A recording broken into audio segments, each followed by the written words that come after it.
Ada banyak alat yang bisa kita gunakan untuk memastikan agar cita-cita perjuangan kita bisa diwujudkan.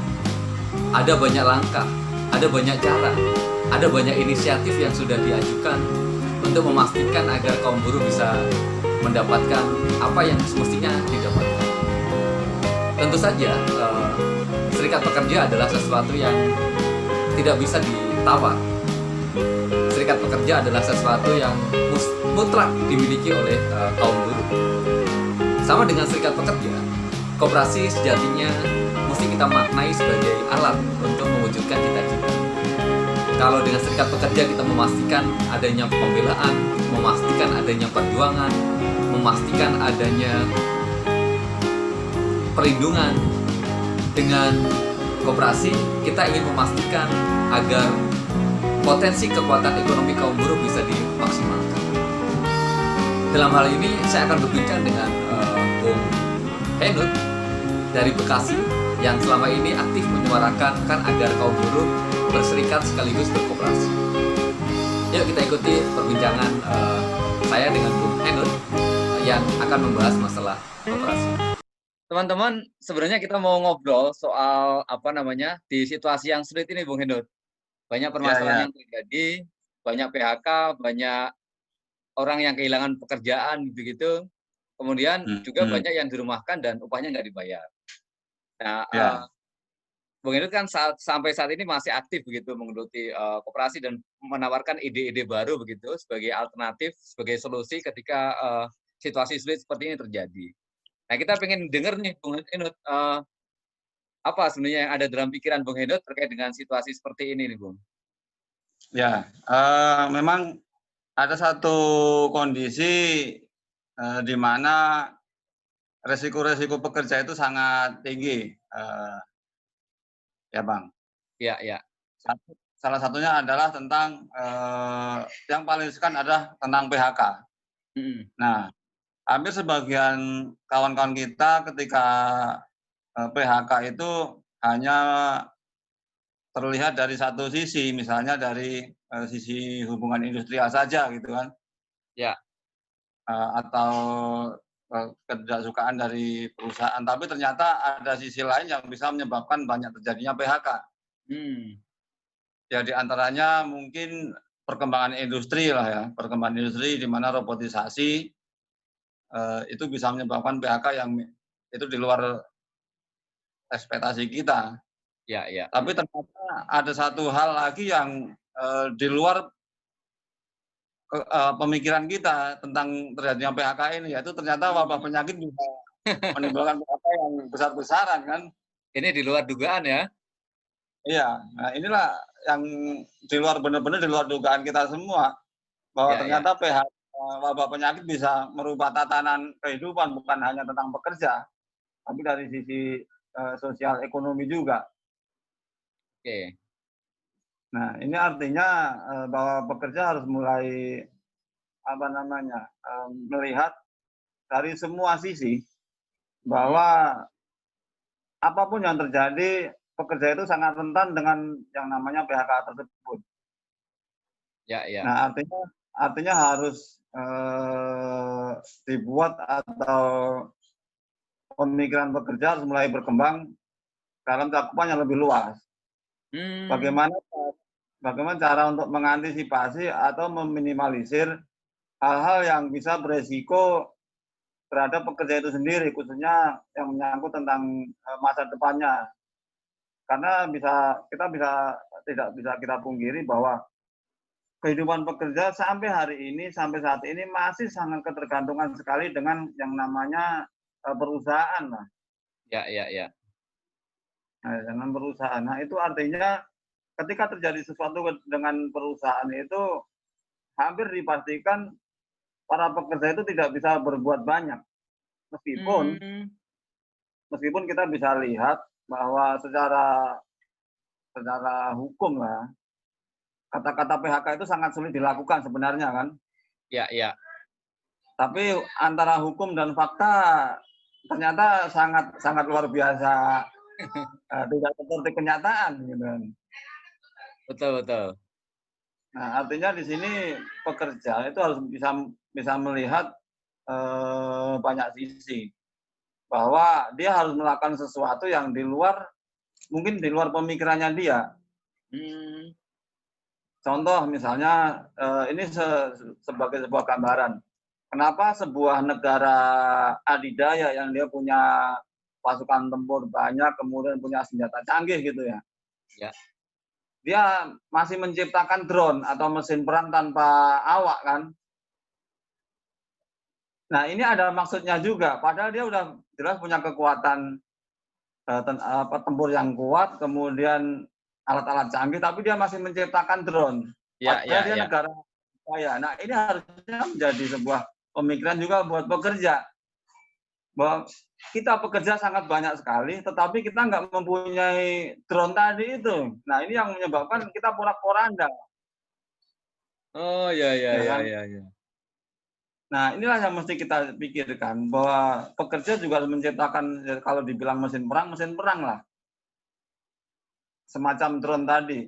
Ya, ya, Yang ya. negara kuat membuat, masa kita sebagai pekerja itu nggak membuat. Nah, Selama ini kan salah satu kawan-kawan pekerja itu punya perspektif bahwa cukup dengan serikat pekerja gitu Bang Henut. Nah, dalam pandangan Bang Henut itu gimana mengaitkan antara itu? Nah, dari sisi serikat pekerja sendiri, memang yang kita pahami kan satu sisi lah ya. Ya. Bahwa benteng terakhir bagi pekerja dalam memperjuangkan hak-haknya ataupun masa depannya itu melalui serikat pekerja. Ya, ya.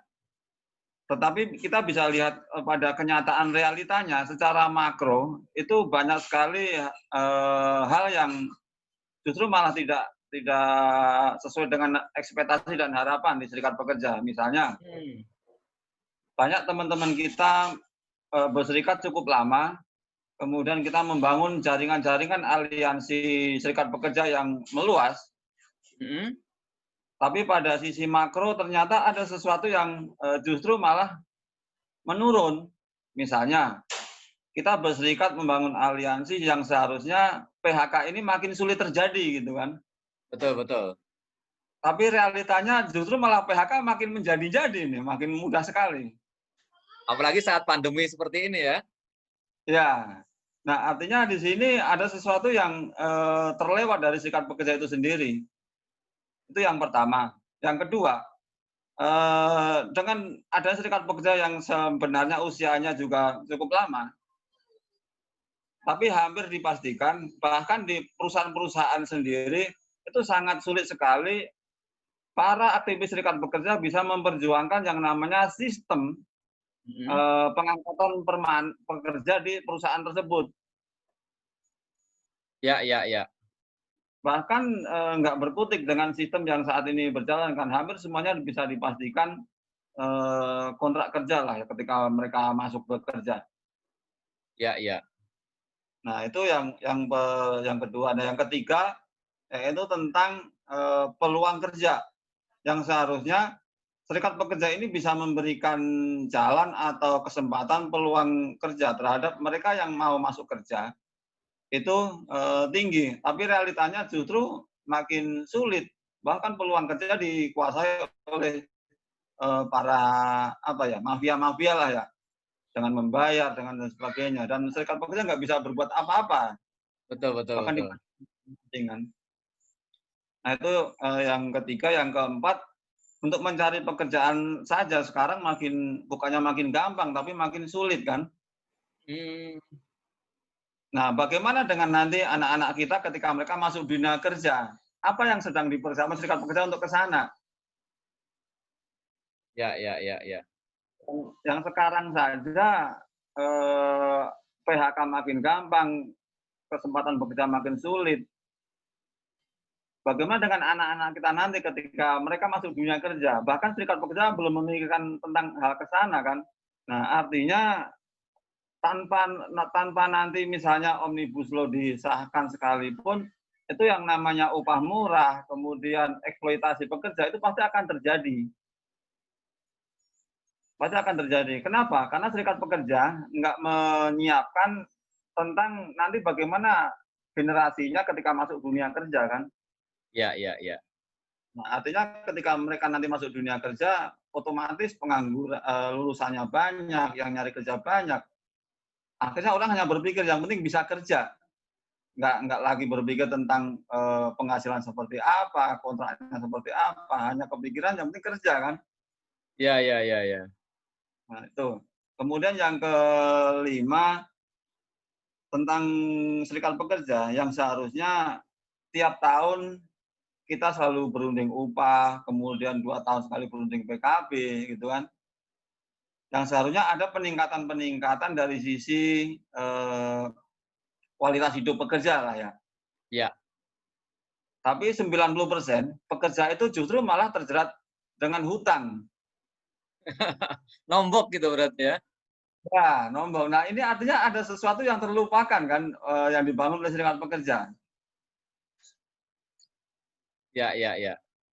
Kemudian yang lain adalah ketika teman-teman resign dari sebuah perusahaan, itu juga 90% dia gagal melanjutkan kehidupannya. Artinya mereka masih lebih baik kualitas hidupnya ketika dia masih bekerja daripada dia tidak bekerja kan.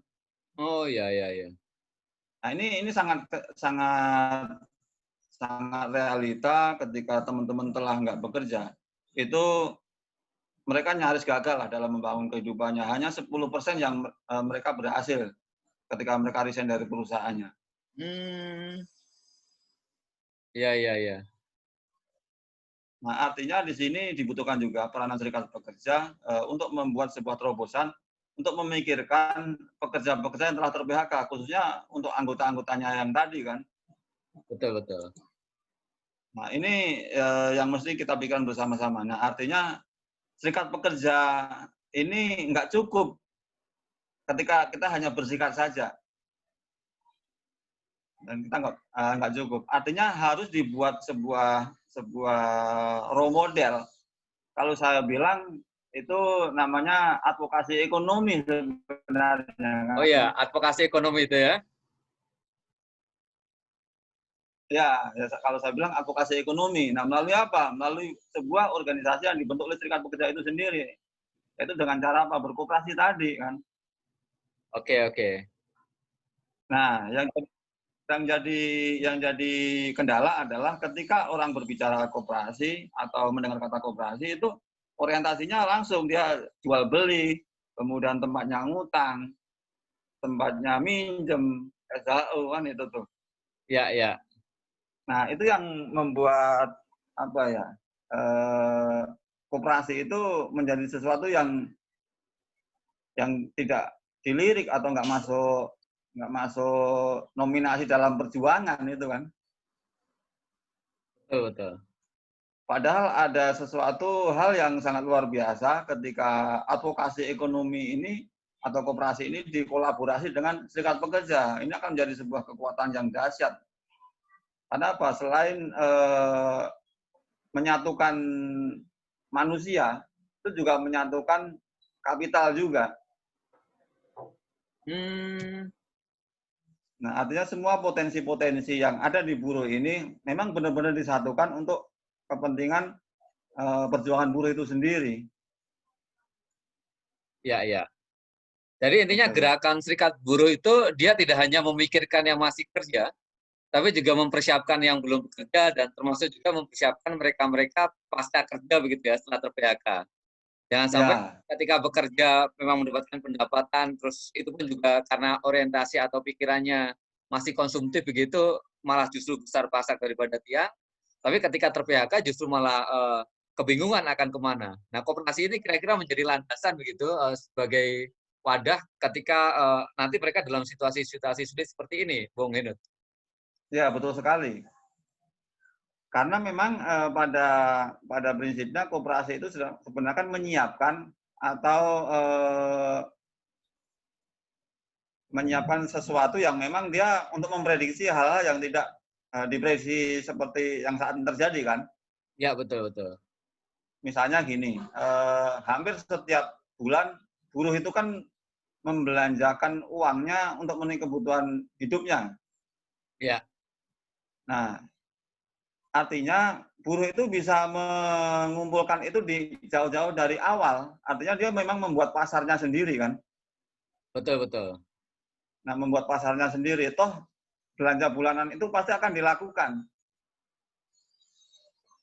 Ya, ya, ya, Ya kan? ya, ya. Belanja bulan itu akan dilakukan dan dia pasti mengeluarkan uang. Nah, ketika berkoperasi ini di saat memang krisis, itu si buruh itu bisa jadi dia nggak perlu mengambil margin atau apapun itu, cukup dengan ketika dia berbelanja seperti harga pokoknya seperti semula kan. Hmm, itu sekaligus untuk memukul kapitalis juga berarti ya, kalau dia mengkapital kekuatan kebersamaannya itu ya. Oh iya, betul sekali. Nah, artinya memang hal-hal itu telah disiapkan dari awal kan, karena dia membuat sebuah apa ya, seperti semacam distributor centernya itu loh. Ya, ya, ya. Nah, artinya dengan kondisi krisis sekarang seperti ini pun yang mengeruk keuntungan paling besar kan mereka yang mempunyai kapital besar. Betul, betul. Ya, barangnya mereka tahan, kemudian mereka keluarnya sedikit-sedikit sehingga harganya mahal, seolah-olah barang itu nggak ada kan. Ya, ya, ya. Nah, kemudian mau nggak mau masyarakat kecil termasuk buruh ini mau nggak mau pasti akan membelinya meskipun harganya mahal kan. Karena buruh tidak menguasai pas distribusi itu ya. Ya, itu. Seperti itu. Ya, saya kira menarik. Bung Genut kan pernah menulis tuh, misalnya kalau buruh butuh tempat berbelanja, buruh bisa membangun minimarket atau supermarket secara bersama-sama. Kalau Ya, buruh butuh tempat menyimpan uang, bisa membangun bank begitu, secara ya. bersama-sama juga. Kalau misalnya Nah, buruh butuh tempat berobat, bisa membangun klinik atau rumah sakit secara bersama-sama begitu. Dan kebersamaan itu sebenarnya kunci di sini, nggak hanya soal apa nuntut begitu, tapi juga advokasi ekonomi tadi, Bung Edut ya. ya. Oke. Nah, memang tentang buruh itu kenapa saya bilang sebenarnya bisa membangun bank. Ya, ya. Ini kita bisa lihat dan sampai saat ini kita bisa pastikan kita nggak akan pernah menang melawan kapital. Hmm, Kenapa itu terjadi? Karena kita selalu memberikan amunisi. Kalau saya bilang amunisi ini. Amunisi perjuangan sebenarnya salah satunya adalah finansial kan. ya, ya. Nah, finansial ini para buruh ini hampir setiap hari memberikan cuma-cuma atau modal kerja terhadap kapital secara cuma-cuma. Contohnya, berapa banyak buruh yang menyimpan uangnya di perbankan? Hmm, Meskipun saldonya minimal kan 50.000 kayak nggak apa-apa kan. ya, ya, ya. Dan itu meskipun 50.000 buruh nggak akan berani ngambil tuh uangnya di bank tuh. Dan nggak bisa diambil itu kayaknya ya. Ya nggak bisa diambil kan. Itu kali berapa juta buruh aja tuh yang naruh uangnya di bank. Ya, ya, ya, ya. Artinya pembiayaan kapital itu sebenarnya yang membiayai adalah buruh sebenarnya kan. Itu dari sisi simpanan. Belum lagi contoh kayak dari PUK deh. PUK itu hampir mayoritas juga menitipkan uang PUK-nya di perbankan konvensional kan. Ya, ya. Dan itu jumlahnya nggak sedikit, itu bisa miliaran itu. Contoh kayak SPMI saja. SPMI mungkin lebih dari 400 PUK lah ya di seluruh Indonesia, mungkin lebih kali. Di seluruh Indonesia itu ada 1.200 PUK. Nah, 1.200. Misalnya satu PUK punya simpanan uang kas PUK 50 juta. Lah kali 1.000 PUK udah berapa miliar udah itu. Ya, ya, ya, ya. Dan itu modal kerja cuma-cuma yang diberikan serikat pekerja untuk kapital, untuk membangun usaha mereka. Sementara serikat pekerja nggak dapat apa-apa itu. Ya, ya, ya, ya, ya. Ya kan? Nah, kemudian banyak teman-teman kita yang berhutang di bank konvensional Hmm, yang bunganya setiap bulan itu teman-teman buruh itu membayar bunga yang tidak sedikit, bunganya sangat besar kan. ya, ya. dan buruh sanggup membayar bunga tersebut. Bayangkan ketika serikat pekerja melalui koperasi membangun banknya sendiri. Nah, ketika mereka mengeluarkan pinjaman juga, itu bunganya di bawah bank konvensional. Kira-kira apa yang terjadi? Itu sangat menolong buruh kan? Ya, ya. Nah, ketika buruh membayar bunga di banknya sendiri, itu bunganya juga akan kembali lagi ke buruh itu sendiri. Misalnya, serikat pekerja membangun balai latihan kerja, kemudian membangun usaha melalui bunga yang dibayarkan oleh buruh tadi. Ya, Ya ya. kan, memberikan latihan kerja, atau kemudian membangun klinik-klinik. Artinya bunga itu dikembalikan ke para buruhnya melalui fasilitas sosial yang dibangun oleh serikat pekerja. Betul, betul.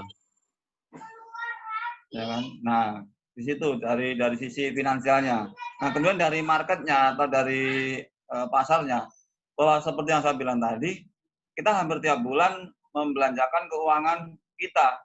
Yang itu pasti kita keluarkan dan kita nggak pernah nawar kan.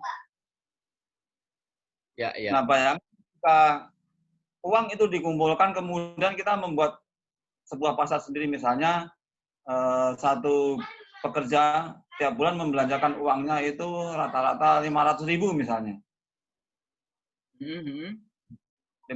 Nah, artinya ketika ada 100.000 buruh saja dengan 500.000 per bulan, itu berapa uang yang berputar? Sangat besar berarti ya, Bung Inut ya. Ya, sangat besar.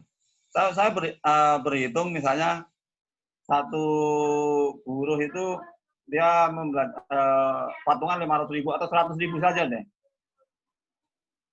100.000 saja. Itu dalam sebulan itu bisa kekumpul kurang lebih hampir 100.000 kali 100.000 pekerja, berapa itu? 100 kali 100. 10.000 itu banyak itu, Bang. Nah, ya kan itu kurang lebih ya miliaran dah. Iya. Miliaran kan. Nah, artinya kalau 10.000 saja 10 miliar, berarti 100 miliar. Nah, dengan 100.000 rupiah dengan 100.000 pekerja itu sebulan bisa kekumpul 100 miliar. Ya, ya, ya. Nah, 100 miliar itu bisa membuat minimarket itu kurang lebih sekitar 10 hampir 100 minimarket. Hampir 100 minimarket. Nah, satu minimarket itu bisa mempekerjakan minimal itu 5 sampai 6 orang. Ya, ya. Nah, artinya dengan 100.000 orang itu bisa tiap bulan kita bisa membuat lowongan pekerjaan itu kurang lebih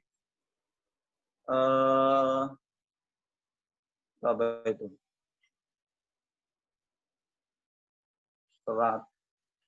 60 kali 100, 600 orang tiap bulan. 600 orang. Ya, 600 orang. Nah, artinya ketika terjadi sesuatu dengan anggota kita bisa menjaga mereka untuk terus membangun masa depan mereka, sehingga mereka nggak akan terputus dalam perjuangan kita sebagai serikat pekerja kan. Ya, ya. Sebenarnya Nah, banyak bayangkan, besar ya potensi yang bisa dihimpun dari kekuatan serikat pekerja ini, apalagi kalau kemudian disatukan. Memang dengan modal yang nggak terbilang besar sih, kalau cuma sebesar 100.000 misalnya per orang begitu bagi buruh. Tapi kalau akumulasinya adalah jumlah buruh secara keseluruhan, itu bisa menjadi kekuatan dahsyat dalam sisi ekonomi. Tapi selama ya, ini pengalaman Bung Hendut membangun atau menyadarkan buruh-buruh untuk peduli dalam hal melakukan advokasi ekonomi ini, kendalanya di mana ya, Bung Hendut ya? wah, kendalanya sangat luar biasa ini. Luar biasa karena satu memang mindset pekerja itu hampir tidak berkembang karena mereka sudah terlanjur nyaman dengan apa yang mereka dapatkan, bahwa tiap bulan nggak usah ribet-ribet, tiap bulan ada gitu kan. Nah, itu yang salah satu yang membuat kesulitan untuk membangun kesadaran itu. Ya, ya. Jadi pemikiran teman-teman pekerja di saat berbicara koperasi ini memang mereka langsung berbicara nanti apa sih keuntungan yang bisa didapat kan gitu kan. Karena semua masih melihat pada sisi materi kan. Jadi memang masih butuh penyadaran yang lebih luas lagi berarti Bung ya? Wah itu sangat panjang waktunya sepertinya ini. Jadi kalau memang ada semacam itu yang dilakukan untuk membangun kekuatan ekonomi gini, ketika si buruh itu masih aktif bekerja atau setelah dia sudah tidak lagi bekerja, Bung? Kan biasanya banyak kawan-kawan itu yang mulai mikir tentang membangun kekuatan ekonomi begitu setelah dia ter-PHK begitu, baru sulit lagi nyari kerja, baru kemudian upaya-upaya secara mandiri itu dilakuin. Kalau menurut Bang Herut, apakah perlu dilakuin misalnya ketika dia masih aktif, masih belum di PHK begitu, masih aman, atau seperti apa? Nah, ini justru harus dibangun menjadi salah satu kurikulum yang wajib diberikan oleh serikat pekerja. Ya, ya. Nah, artinya ini menjadi sebuah materi khusus lah yang memang harus diberikan oleh serikat pekerja tentang hal ini, khususnya tentang pengelolaan keuangan pekerja, kemudian perencanaan masa depan dan juga tentang manajemen risiko kan. Ya, betul, betul.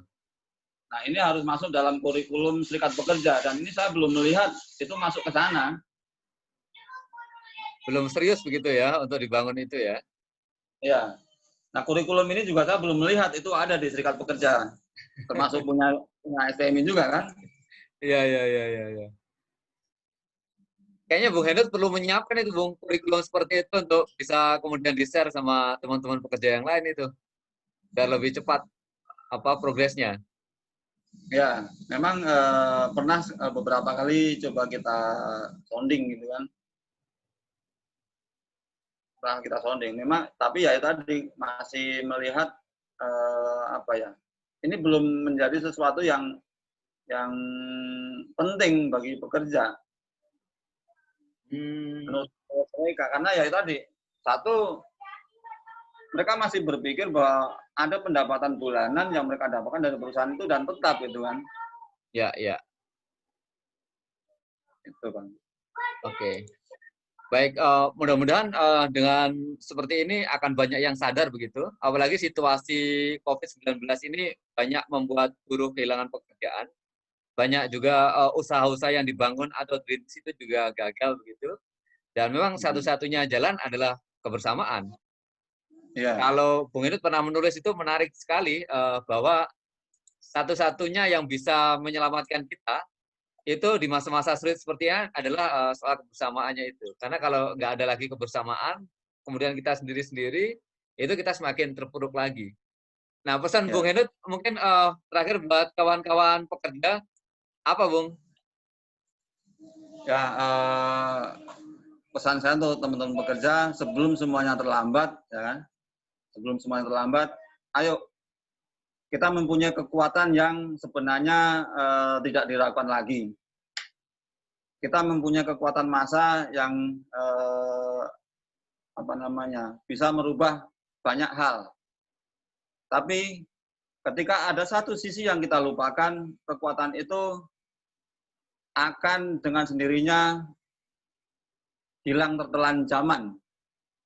Karena bagaimanapun kita nggak boleh pungkiri bahwa kekuatan finansial ini masih memegang peranan.